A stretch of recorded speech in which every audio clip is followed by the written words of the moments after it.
You tweeted this.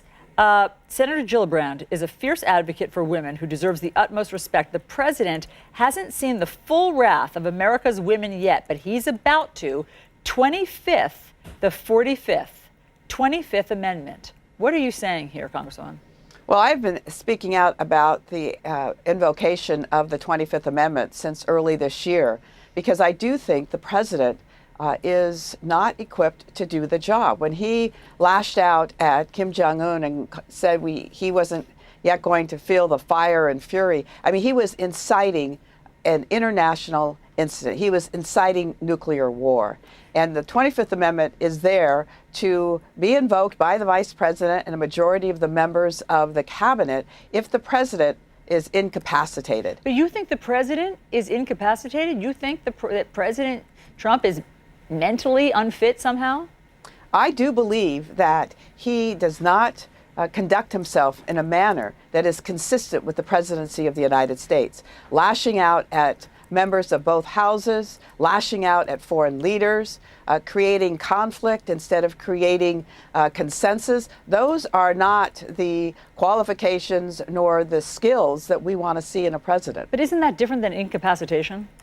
Well, I do think that the incapacity is something that goes beyond some of those, but not all of those. If, in fact, the president is going to act impetuously because someone says or does something, that is reason for all of us to pause and say, is he really equipped to do the job? But just help us understand that, because impetuous is not incapacitated. So why are you able to connect these in your mind?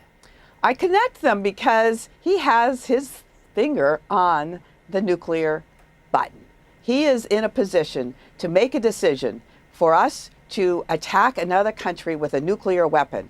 And if you get insulted and then have to lash out at people, as he has done with foreign leaders, he's done it with Kim Jong-un, he's done it with others, that is not someone that I believe has the capacity to do the job. Senator Corker has made the same comments about him. Many others have commented about that as well. You know, it's one of those issues that no one really wants to talk about, but we have a responsibility to talk about it because we are, in fact, trying to guard the country against war that is ill-advised.